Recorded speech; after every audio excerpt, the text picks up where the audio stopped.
Bonjour, bienvenue pour l'exercice numéro 4 de génétique. Alors, pour l'énoncé, on a cette fois-ci des souris sauvages qui sont de couleur gris sombre et il existe une mutation qu'on appelle yellow qui se traduit par un pelage couleur brun clair. Si une souris yellow est croisée avec une souris homozygote sauvage, on va toujours obtenir 50% de souris grises et 50% de souris yellow. Si on croise deux souris yellow entre elles, on obtient 2 tiers de souris yellow, 1 tiers de souris grise. Et je vous demande d'expliquer ces résultats. Alors ici, je reconnais que l'exercice est un peu trompeur. Je vous ai mis ça comme exercice dans les exercices de dihybridisme. Or, si on regarde bien, on a les souris sauvages qui sont de couleur gris sombre, donc je m'intéresse à la couleur du pelage. Et je vous dis qu'il y a une mutation qui donne une autre couleur. Donc, un seul caractère à étudier et une mutation va signifier que je vais avoir 2 allèles, étant donné que j'ai l'allèle de base et l'allèle qui a subi la mutation. Donc un caractère, 2 allèles, du coup pour un même gène, je me retrouve en fait avec du monohybridisme.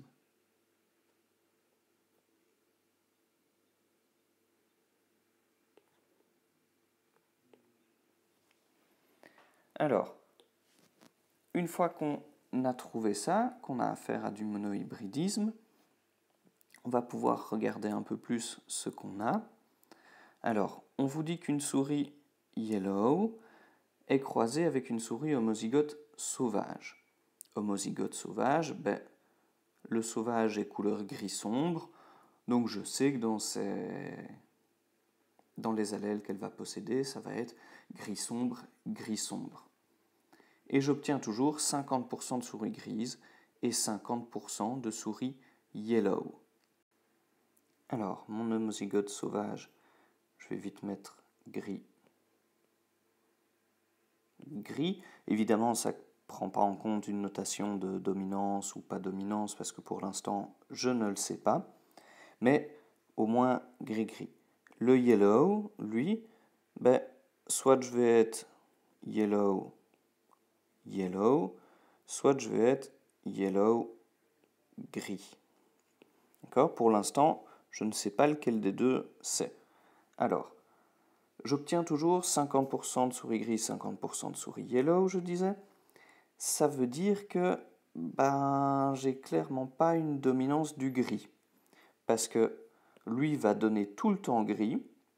Donc je sais que les descendants auront au moins tous l'information grise. Étant donné que tous les descendants ont l'information grise, mais qu'il n'y a que 50% qui sont gris et 50% de yellow, mais je sais que le gris ne va pas être dominant sur le yellow.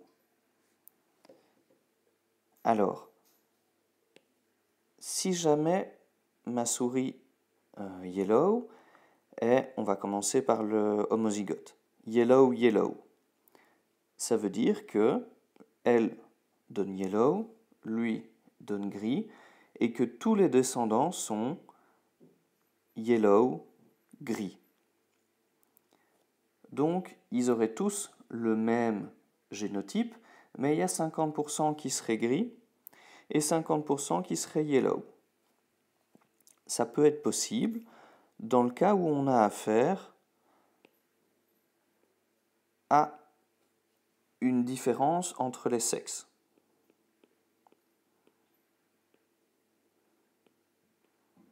En effet, j'aurais peut-être que 50% de mes souris grises, c'est des mâles, et que 50% de mes souris femelles, c'est des yellow, ou inversement. Pourquoi pas? L'autre hypothèse, si j'ai yellow et gris ici, je le croise avec mon gris et gris. J'ai 50% qui sont yellow, gris, et 50% qui sont gris, gris. Dans ce cas-là, ce ne serait pas dû au sexe, mais au fait que yellow serait dominant sur gris. Donc pour l'instant, j'ai deux possibilités. Soit mes résultats actuels sont expliqués par la dominance de yellow sur gris, et mes souris yellow seraient yellow, gris.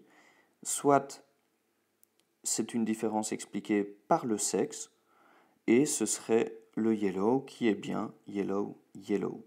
On va continuer dans la suite pour essayer de trancher entre ces deux hypothèses.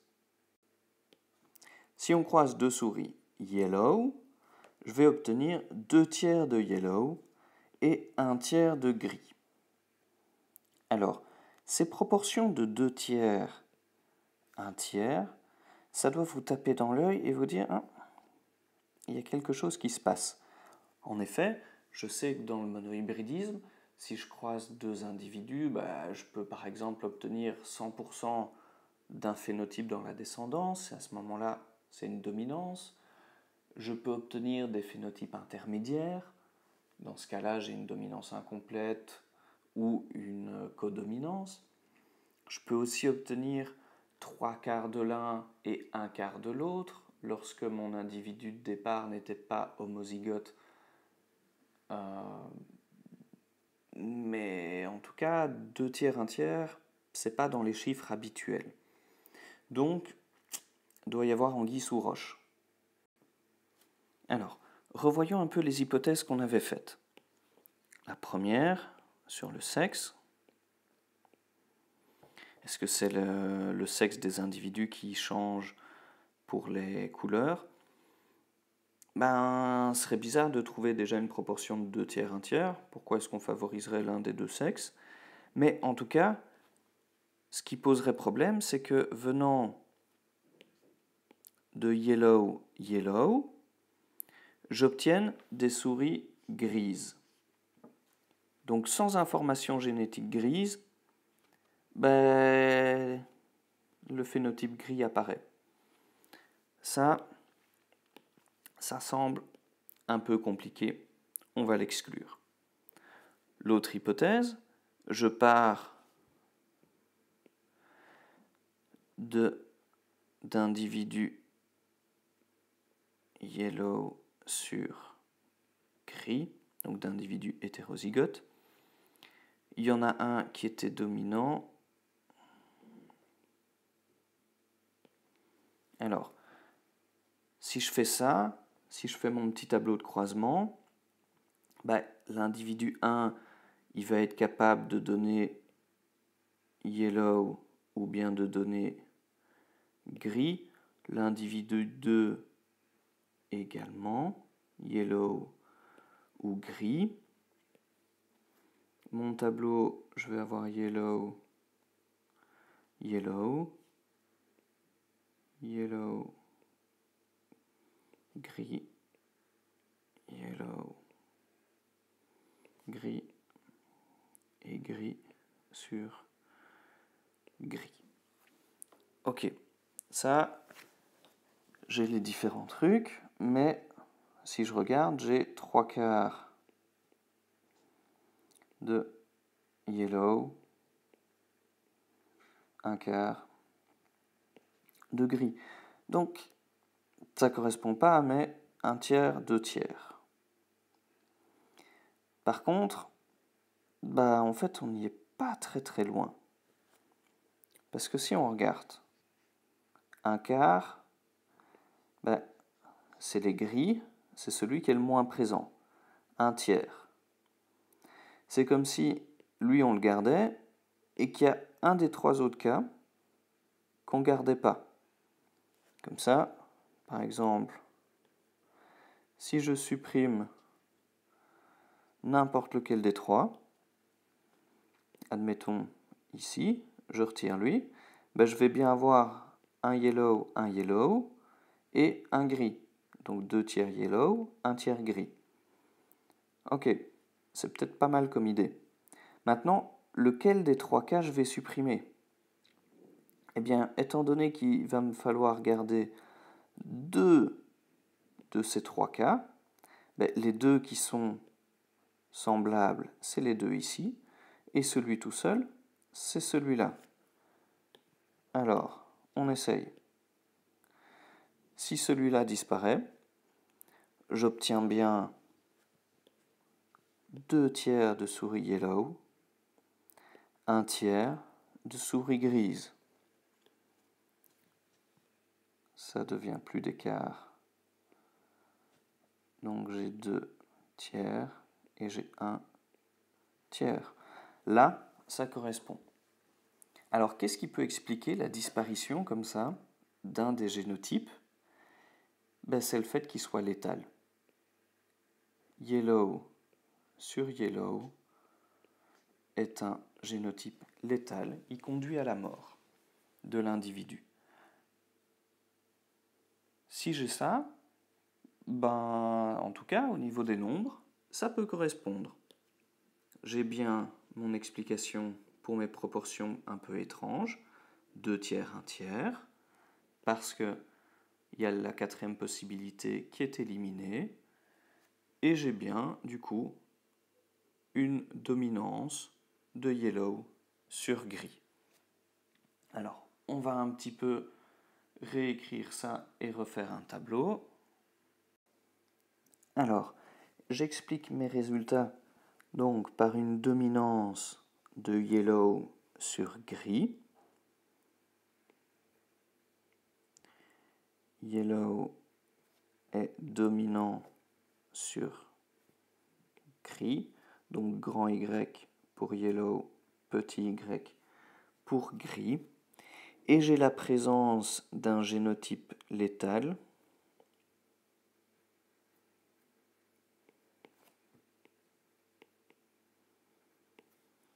qui est yellow, yellow.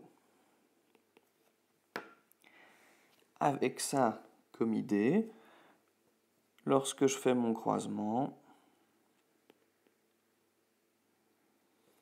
entre 2 yellow,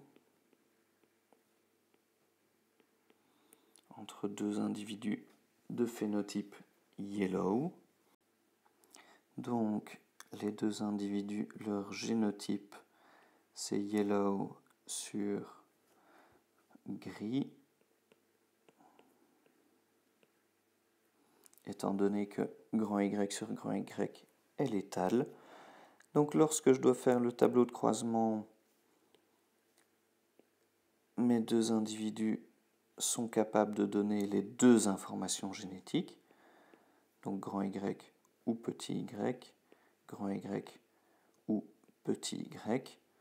Je réalise mon tableau de croisement.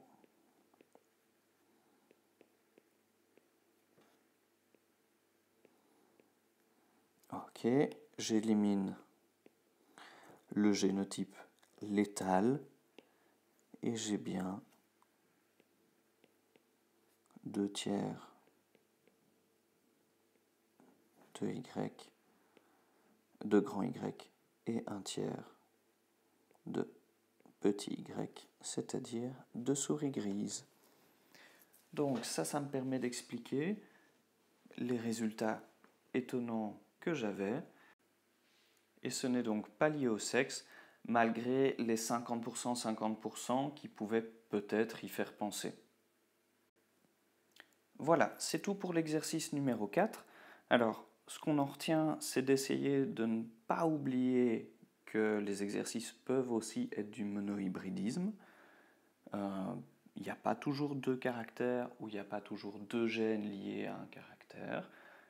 Il peut y en avoir un seul, ça peut être une situation plus simple, mais ne pas oublier non plus que ce n'est pas toujours une simple relation de dominance d'un allèle sur un autre, et qu'il peut y avoir d'autres choses qui interviennent. Donc je vous rappelle, on avait parlé de codominance, de dominance incomplète, de phénotype lié au sexe, ou bien aussi de génotype létal.